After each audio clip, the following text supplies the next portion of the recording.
Kuliah kali ini akan membahas mengenai teori sosiologi klasik tentang stratifikasi sosial. Pemahaman awal mengenai stratifikasi sudah dibahas oleh para pemikir. Salah satunya adalah pemikir Yunani yaitu Aristoteles. Ia berpendapat bahwa masyarakat yang baik itu adalah masyarakat yang berbentuk belah ketupat atau diamond shaped society, di mana proporsi lapisan atas dan bawah itu tidak besar, jadi kecil.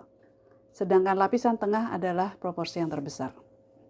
Kemudian analisis ilmiah yang lebih sistematik dilakukan oleh Karl Marx, Weber, maupun Durkheim. Oke, sekarang kita akan melihat di awalnya, yaitu kita melihat stratifikasi dari sistem masyarakat, aset, strata, dan ideologi yang dimilikinya.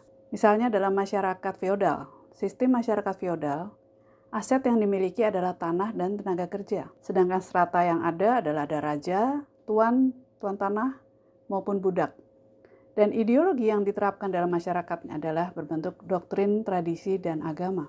Kemudian dalam masyarakat industri yang menerapkan sistem kelas, aset yang mereka miliki itu berupa alat produksi. Strata yang ada adalah kapitalis dan buruh, sedangkan ideologinya adalah classical liberalism. Kalau kita melihat stratifikasi di Indonesia, sejak pra-Indonesia hingga Indonesia, itu ada beberapa bentuk. Yang pertama, bentuk-bentuk kesukuan, mulai dari kelompok yang sederhana, suku-suku besar, maupun pola-pola chiefdom. Kemudian pola kerajaan. Pola kerajaan ini bisa berupa pola kerajaan Hindu seperti Kutai, Majapahit, Buddhism, yaitu kerajaan Sriwijaya. Kemudian juga pola kesultanan Islam, Maluku Utara, Demak, dan sebagainya. Kedua, pola kolonialisme, Belanda dan Jepang. Dan terakhir adalah pola Indonesia. Ketika kita bicara mengenai analisis stratifikasi dalam pemikiran sosiologi, dan dalam hal ini kita bicara mengenai pemikiran Marx, Weber, dan Durkheim, teori-teori mereka ini banyak membahas masyarakat Eropa. Walaupun mereka juga membahas secara singkat masyarakat non-Eropa. Dan teori-teori mereka itu bisa digunakan dan berguna untuk membahas masyarakat Indonesia. Namun ada beberapa dimensi stratifikasi lain yang tidak dibahas,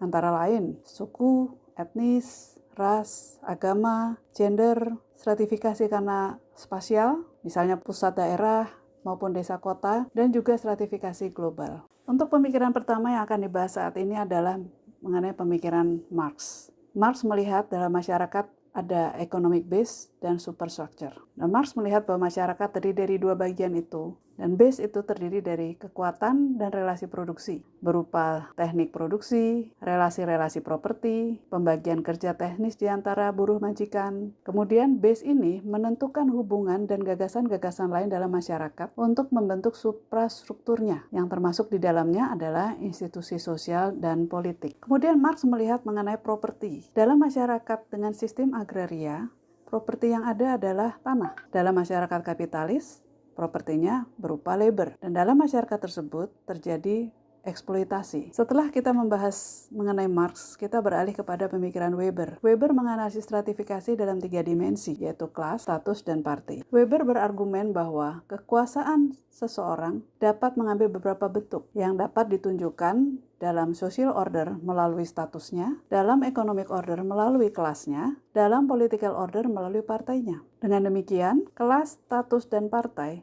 masing-masing merupakan aspek distribusi kekuasaan dalam sebuah masyarakat. Kemudian Weber melihat secara lebih detail analisis untuk 3 dimensinya. Pertama, kelas. Ketika kita bicara kelas, Weber bicara mengenai economic order, dan situasi market yang terjadi adalah ditentukan secara ekonomi, dan economic interest itu mempengaruhi life chance atau kesempatan hidup seseorang. Kemudian dimensi status. Kalau kita bicara mengenai dimensi status, maka bicara kita adalah mengenai social order, di mana Weber membahas mengenai social prestige atau honor yang terwujud dalam bentuk lifestyle atau gaya hidup dan pola-pola konsumsi. Taste dan prestige itu merupakan basis dari asosiasi sosial yang ada dalam masyarakat. Yang terakhir, dimensi parti. Dimensi parti ini bicara mengenai political order, di mana Weber membahas mengenai political parties. Dan akuisisi power itu berhubungan dengan kelas maupun status. Pemikiran yang ketiga, yaitu pemikiran dari Emil Durkheim. Emil Durkheim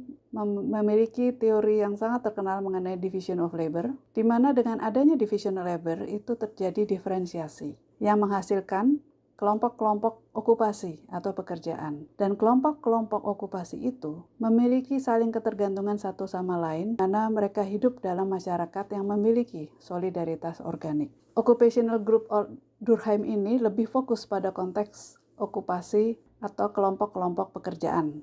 Durkheim tidak melihat golongan-golongan lain seperti etnik, agama, dan sebagainya. Dan bahasan yang kemudian yaitu berupa kebijakan-kebijakan untuk mobilitas vertikal. Pertama, kebijakan untuk mobilitas antar generasi. Apa yang bisa dilakukan? Melalui apa bisa dilakukan? Bisa dilakukan melalui konstitusi negara, di mana warga negara berhak mendapatkan hak-hak sosial seperti pendidikan, kesejahteraan, kemudian melalui berbagai undang-undang dan peraturan pemerintah di tingkat pusat, seperti kebijakan BPJS, dan juga melalui perda atau peraturan daerah. Kemudian, bagaimana kebijakan untuk mobilitas intragenerasi?